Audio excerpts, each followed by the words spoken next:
Hey guys, how are you doing today? So, I've had a lot of people in the last probably month or two bringing me their children. Their children are seeing things. Clearly, the veil is thinning. And subsequently, I've connected with a lot of other people who have been seeing for a long time. They see spirits, they hear spirits, what have you. And they have recanted their story of, being a child and hiding in the closet or hiding in the hamper or getting a spanking because of what they were saying that they saw.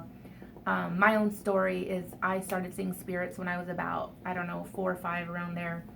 And I was terrified. I had seen it in the hallway, and so I would run, past to my bedroom.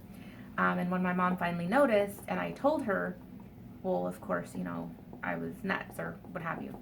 So they took me to all kinds of people to get rid of it. They took me to shamans, they took me to curanderas, they took me to a priest, and then they finally took me to this lady. And forgive the noise, the dog is scratching. In any event, I went to a lady, and for 30 days, she made me drink this nasty ass tea. Nasty, just that I can still taste it in my mouth when I think about it. So when they asked me if I was still seeing things, I was like, no, because I didn't want to drink that tea anymore. But the reality was, I kept seeing spirits.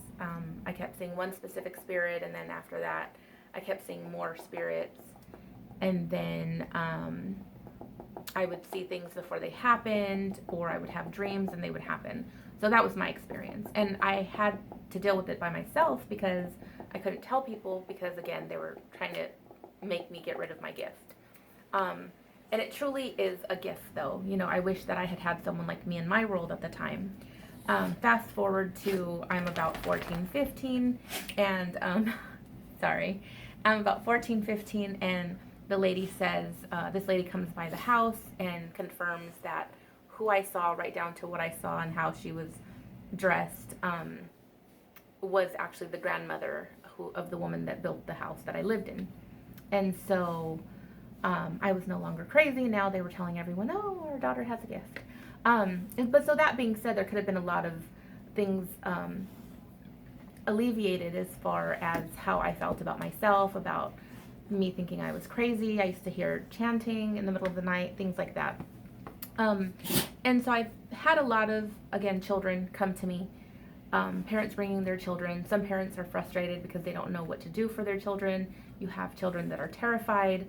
And so what I'd like to start doing is putting a group together where children can come and share their stories, where they can know that they're okay, that it's normal, and the parents can maybe talk to each other, maybe talk about their frustrations with other people who have been seeing for a long time, and everyone can kind of share their stories. So what I'm trying to put together is a group maybe on a weekend when everyone can meet. And so I'm putting this video out to say, how would you like to be involved? Do you have a child that is seeing things and you don't understand and you want someone to talk to them, or you just want to see that other children or people are going through the same thing? Are you an adult that wants to share their story? However you feel guided to help, what I'm asking for right now is, let's come together, let's get these children on the right path so that they can accept their gifts and nurture their gifts, and then let us as healers be there as a resource for both the parents and the children. So comment below, let me know if you want to get involved, let me know to what extent you want to get involved, and remember that when we do have these meetings, it will be like Vegas. What happens here will stay here. So remember, you're not crazy, your kids aren't crazy, so let's start having those conversations. Thank you, and namaste.